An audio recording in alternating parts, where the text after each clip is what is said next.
States of America and to the republic for which it stands, one nation, under God, indivisible, with liberty and justice for all. All right, roll call. We have Councilman Sharp is here, Councilman Stuchel is here, and I'm here. I just called the roll for everybody. I hope I didn't violate any public trust in doing so. And City Manager, and more pertinently BPU Manager Mackey is here, as is Mayor Stockford, as is Penny Swan, and as is Jack McLean. I see him over there. All right. The next step is public comments. Is there any public comments about the one agenda item we have?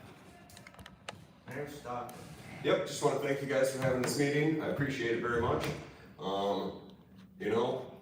In retrospect, like I said, I don't think anybody's done anything wrong, but if anybody's responsible for this more than anybody else, it would be me. I'm the one that brought forth all the current appointments on the board. I think every single one of them at this point. So, sometimes in life we have thoughts later that we should have done something differently, and that's kind of the way I feel right now. Like I should have been following the charter on it. I don't want to disrupt anything. I don't want to kick anybody off the board or anything like that. But I think that we need to follow the charter, and I also understand that there might be people making a lot of fuss about this who might not have the city's best interest at heart, and I just don't want us to get distracted by that sort of stuff, because all too many times I've seen council feel a certain way about it, and then some particular individual, and I'm not naming anybody's names or pointing out any characters, but maybe somebody that is somebody that's like an incessant complainer, has issues with stuff the city's doing all the time, might voice an opinion, and I understand the natural inclination to say, well, if that person's saying this, then it must be wrong. I understand that. I feel that way a lot of times too. But I was speaking with the council member earlier this week, and if council doesn't feel like there's any official way to handle this without it being disruptive or seem like it's mean-spirited, then I can devote myself to the next few years of making appointments of city residents to that board. Like I said, in retrospect, I feel like EDCs for business owners, TIFAs for business owners. I'm not so sure BPU was designed to be representative of just the customers of BPU. I don't think it's that sort of institution. So I can think of, if we want to do representatives of businesses, I think there's plenty of Hillsdale residents, City of Hillsdale residents that are qualified to serve on that board, that would make wise decisions. I do think the BPU is being run well right now as an added layer of insulation and protection. Major decisions made by BPU come to council anyways, so we almost always have a say in the way things are going.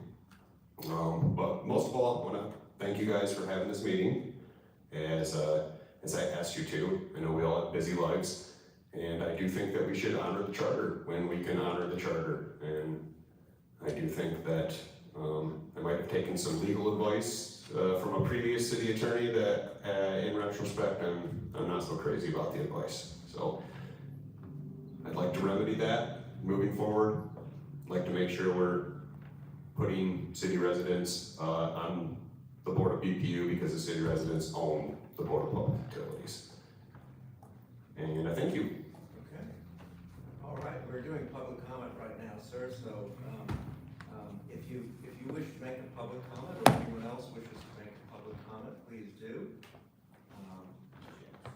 Mr. McLean, I believe you're moving in the direction of the podium.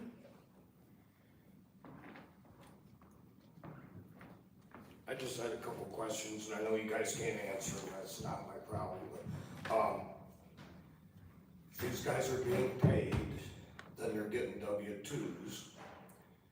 If the money is going to a charity, then they should be getting a non-profit deduction on their income taxes, which should be them personally. If they are getting paid, they should be covered under workman's comp, because they are paid employees. If that's the case, and the other thing is, the city should be paying into Social Security and that kind of stuff for them too, I would think. And I don't know if that's out there to look at or not, I'm just asking the questions.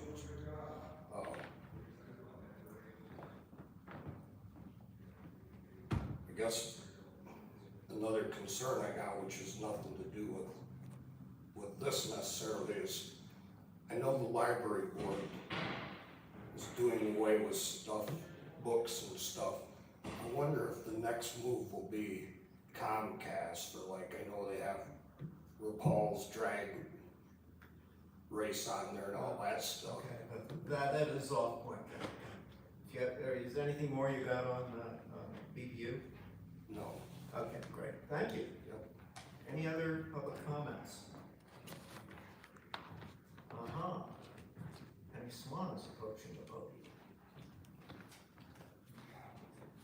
This would be doing the exact opposite of what was said about the library board as far as taking the requirement off for school board member to open up the pool for more people to have an opportunity to be on the board.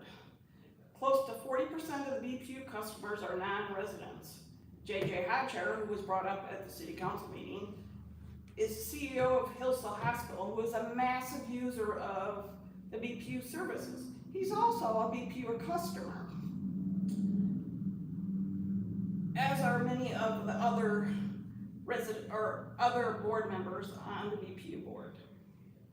Many of them have businesses that use lots of power, and they have BPU services. They are in the 40%, close to 40% of the BPU customers that don't live in the city proper.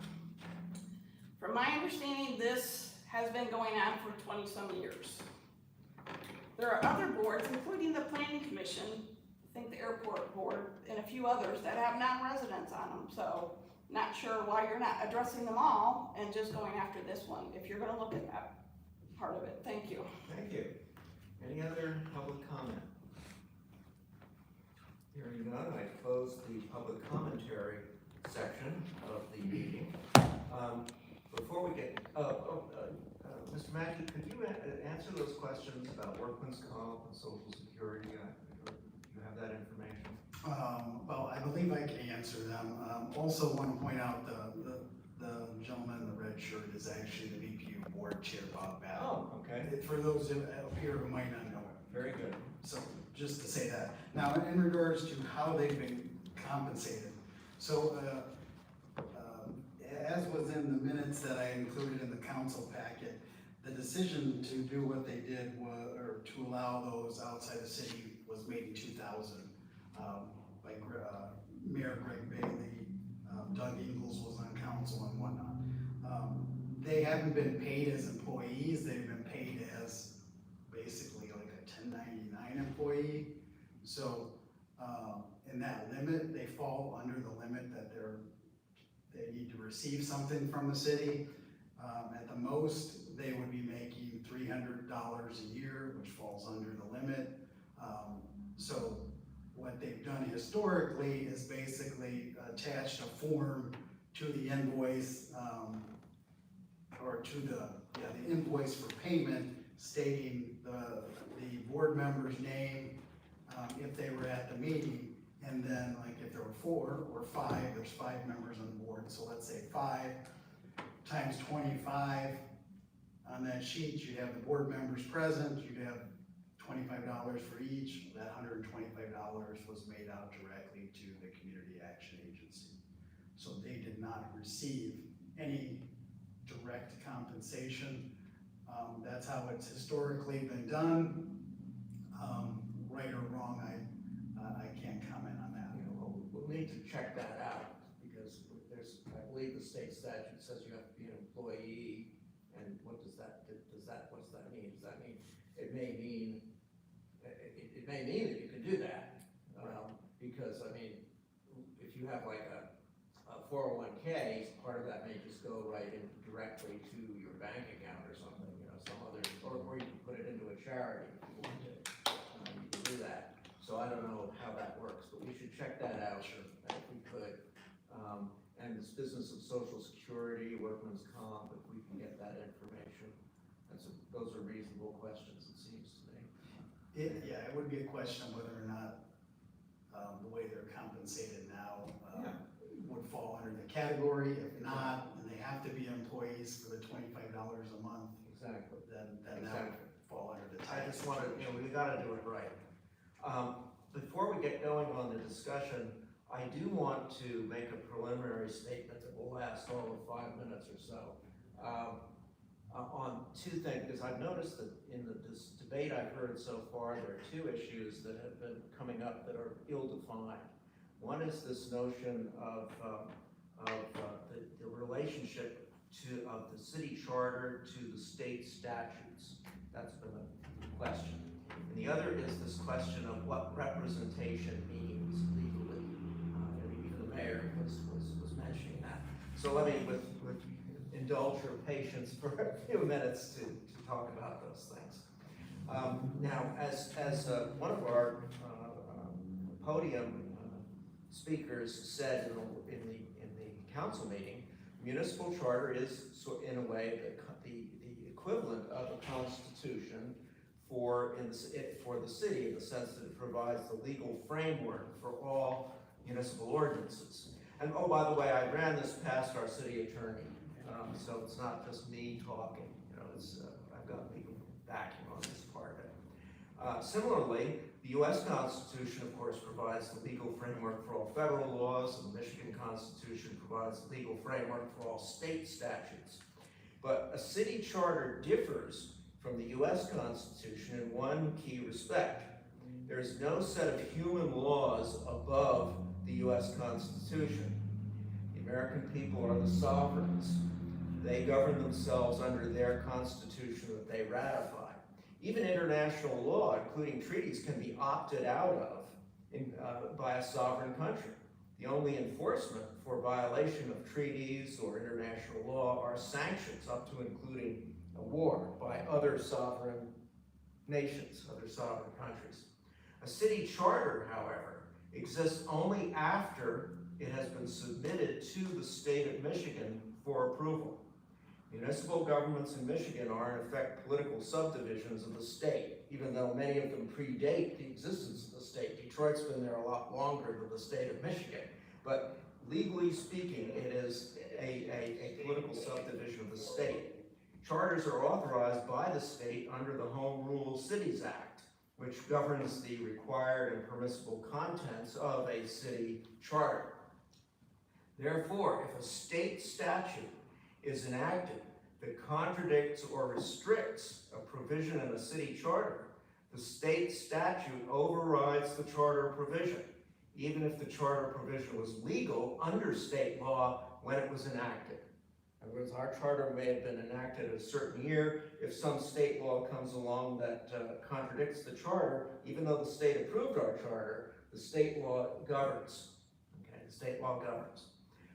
That is, local governments in Michigan cannot adopt or enforce charter provisions or ordinances consistent with charter provisions if those charter provisions or ordinances are in conflict with state law.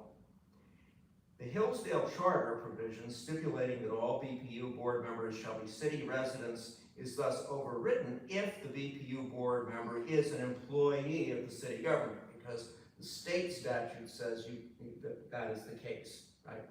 This doesn't mean that we must make BPU board members city employees, but it is legal to do so. It's a matter of policy, or a policy choice, not a legal command. The question before the committee, as referred to it by the mayor and council, is whether the city should continue to classify BPU board members as employees, thus enabling them to live outside the city limits. Now, the rationale for doing so seems to be what Councilman Sharp said at our last city meeting, that a substantial number of BPU customers live outside the city limits.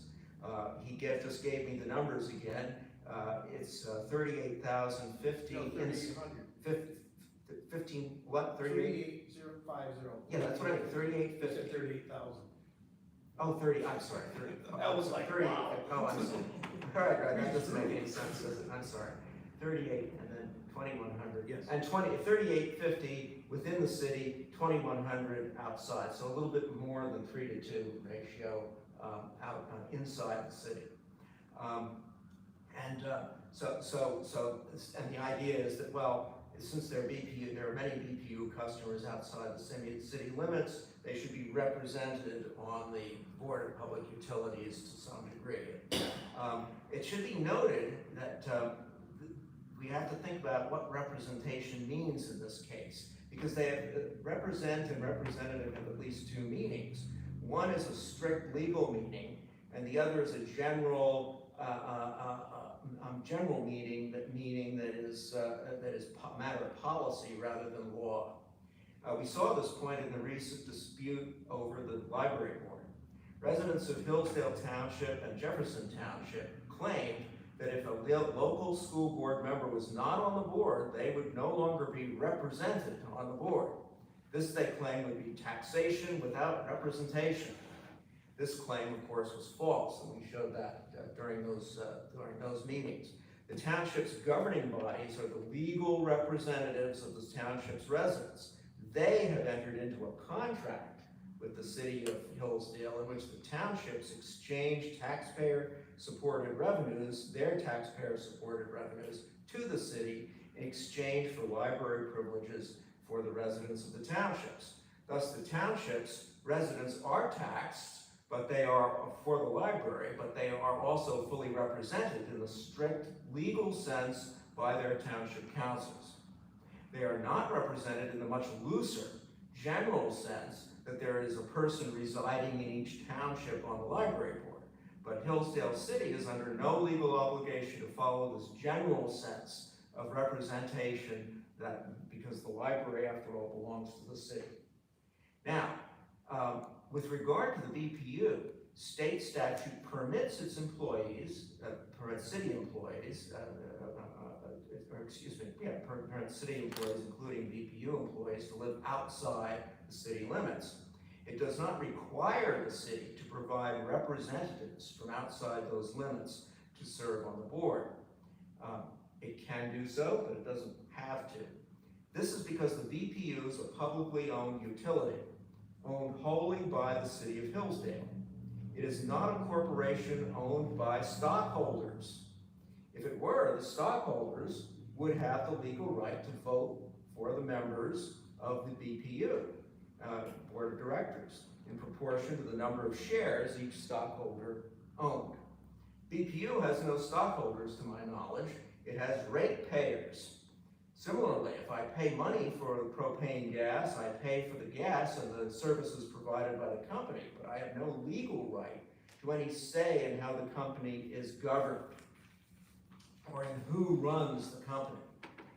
Therefore, the status of BPU board members who live outside the city limits as representatives of ratepayers who live outside those limits is not a legal claim in the strict sense of the word. Representative in this sense is meant in the general sense, not in the strict sense. We are therefore discussing a matter of city policy, not a city obligation. As a matter of policy, should we continue our practice of classifying BPU board members as employees, thus enabling members of the board to live outside city limits, or should we return to following the charter provision which prohibits that?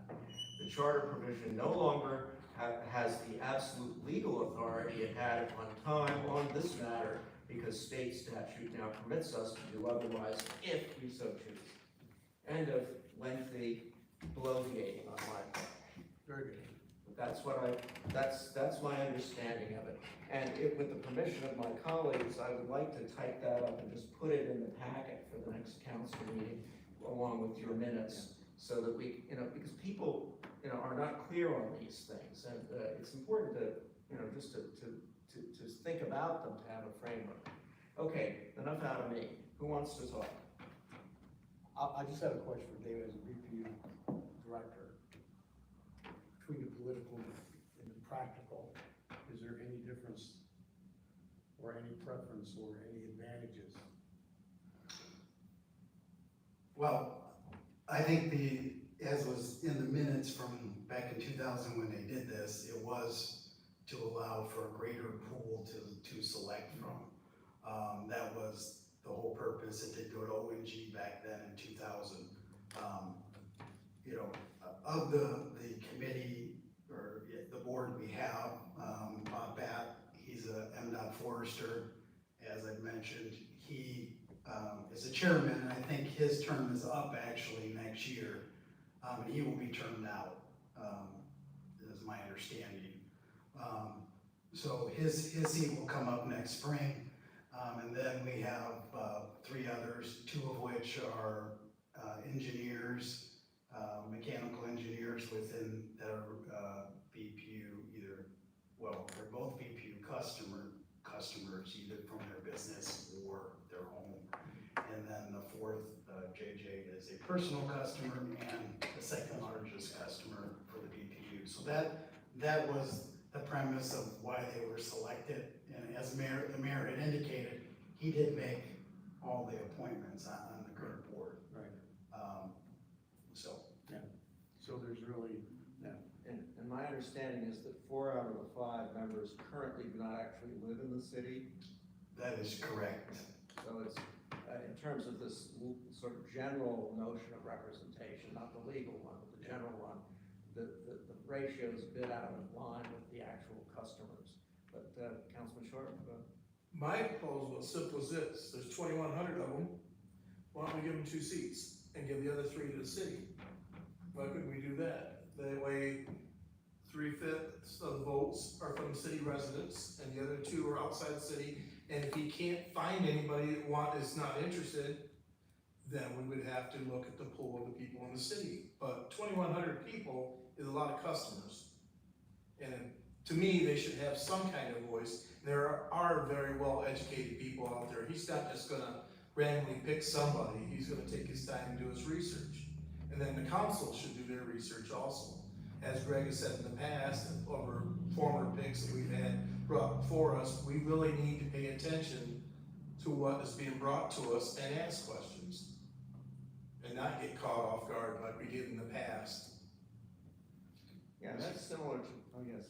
I was just gonna say, so the way that the board is made up now with, basically every year someone's term is up. So Mr. Batts, actually Lois Howard's term was up this year, and the mayor appointed to Eric Potes. He is in the city from County National Bank. Next year, Bob's term is up. You know, the mayor could select whomever he wanted to bring forward at that point. And then, then I think it's Pete, JJ, then Phil. So each year, someone comes off, or his term is up. So that would be consistent with what Mr. Thompson was saying at the last board meeting, a sort of gradual readjustment of the, and so the question then becomes, if we like that idea, I do, but if we like that, if we all like that idea, the question then becomes, it seems to me that this should be a stated policy. I don't think we should try to make it into an ordinance. Correct. Right. State policy, yeah, where you're 3 and 2, where you do, because there's plenty of customers out there, there's gonna be more. Yeah, sure. And so we might want to adjust it at some point if it expands vastly throughout the county. and that's the discretion of the mayor. Yeah, and the mayor and council, Yeah. absolutely, Yeah. absolutely. So, But then comes the question about the pay thing. Do we forego the pay thing, is that the next Well, thing? we need to figure that out. Right. Well, in order to have people outside the city, you would have to still pay them if that was the policy. But we also need to correct how that's being done. Right. Like I said, the way it's been done for the last 20 years might not be right, Right. just for, Yeah, so let's, Practical we gotta purposes. get that right, for sure. Yeah, so they have to be employees, that's the state statute, allows us to do that. We don't have to, but it allows us, because it's the leeway to do that if they are properly defined as employees. I just think, if I may, I just think what they're getting paid is pity. or it's pitiful, you know, it's nothing we should really be haggling over, cause they are donating their money back to charity. That's not the issue. That's their call. That's not the issue, yeah. But, yeah, if that's what it requires, I would, personally, myself, I'd feel comfortable with being 3 to 5. 3 in the city and 2 outside the Right. city, I just agree. percentage wise. I agree with that. Just makes sense. Yeah, All right. skin in the game. So, shall we then vote? We have nothing left to do other than vote. So let's formulate this correctly. How do you want to formulate this? We want to recommend to council that we, as a matter of informal policy, not city ordinance, that the mayor and council look towards moving towards a 3-to-2 ratio, 3 within the city and 2 within the customer area. Yes. And I think that would be, and then we have plenty of time between now and the next council meeting, so you can check into that, and you could add that, whatever it is, I think we should add that, whatever the proper way of doing this is. Maybe the way we're doing it now is perfectly proper, but if it's not, we should change that too while we're at it. Yes, So is that good? that's a motion. That's a motion, or second by Councilman Stuchel?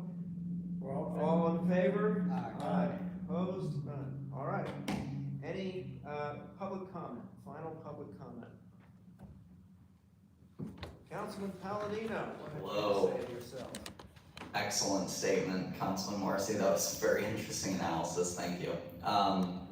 Yeah, all I would add is that I've done freelance work my whole life, so I've never really been a public employee. And when you file taxes, when you even sign the agreement with the employer, it's made clear under federal law you're not a you're not an employee of that company, right? So my suggestion would be if you follow that proposal that they make enough money to qualify as employees. I don't know. Is there a requirement on that? You have to make like $800 or something to be an employee? It's 600 and they only make 3. Okay, so it might be necessary to get that up to 600 to make sure they are W-2 employees, so we're not getting, any problem with state law. I find it hard to imagine that 1099 would be public employee, but I imagine that change could be made quickly. I had one other point. It does seem a little odd that, let's say the township BPU customers grew to twice the size of the city, that the township could have more seats.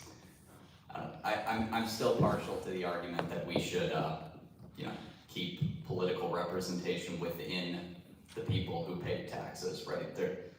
There's a reason we want people in the city. We have higher taxes, we have more services. If I may violate the rules here by responding. The other thing, the ultimate control of that BPU is still with us, the Right. city council. Right. That's the key thing. Yes. And yes, they run the operational, right, Mr. Bat, you guys run the operations of the BPU, you would set basic policy, but we, the council, if there's anything that we think is going wrong, as we did a number of years ago, we can intervene. So we have quote unquote sovereignty over BPU. Right. In fact, when we do the finances of the city, we get the BPU finances in detail. And City Manager Mackey and BPU Director Mackey is available to explain the various things that are on that financial statement. So, yeah, we retain control. Right, and yes, I agree. The point that I'm concerned about is all of the taxes that residents, city taxpayers pay, even though BPU is based off charges for service, right? That all that infrastructure, the roads, everything that the city pays for is the basis for BPU ultimately, right? BPU wouldn't be here if it weren't for the city. So we have to still recognize that the city is the origin and the ultimate source of the BPU. It is. The other thing is I would like to see this in accordance with the charter. I know that Our lawyer said that it's a very lengthy process to amend things in the charter, and we don't wanna burden the city down with costs to make things, in compliance with every little detail, but it would be nice to see some sort of change there to make everything line up. Especially if this law isn't gonna change in the future, if this will last for 100 years, it might be worth it. We could, of course, put it on the budget ballot as a charter change and allow what we're doing now to make that consistent with the state law. We could do that, whether that would really be worth it or not is another question. We could discuss that in council. Right. Yeah, that'd be good to see. I think you all have worked through this reasonably and everything makes sense. I would still be opposed to it just because I think we need to follow the charter. We're the only body that enforces it. The state's not gonna enforce it, and it is our supreme law in a sense.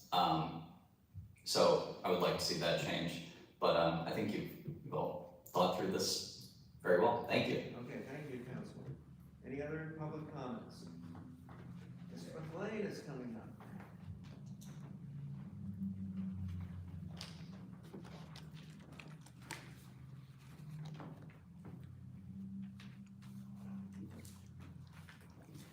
So if these people truly are contract employees, then the city has a copy of a contract that you guys signed with them, like Hillsdale Policy Group. If they're actually contract employees, there would be a contract. The other thing is customers. You might go by a building that's got 10 meters on it, which means there's 10 customers there. There may be only one taxpayer, and he might not even live there. Yeah, it's customers, it's ratepayers. The numbers that Bruce gave us were ratepayers. They're ratepayers. Yeah, ratepayers. Customers, ratepayers are customers, same thing. It's not just the property tax. Property tax has nothing to do with it. I'm sorry to interrupt you, Pat. No, I was confused about what you were saying. No, he's saying ratepayers. Okay, so if I rent a house, or a room in a house, I've got my own meter, You're a ratepayer. You're a ratepayer. I'm a ratepayer, but I'm not a taxpayer. That's right. That's right. Correct. So that's one thing you need to remember, that renters, That's why I made my statement. renters don't pay taxes, Right, necessarily, unless they have a contract that says they do. right. And the majority of them don't, or don't. So, That's what Dave will research for us. yeah. So,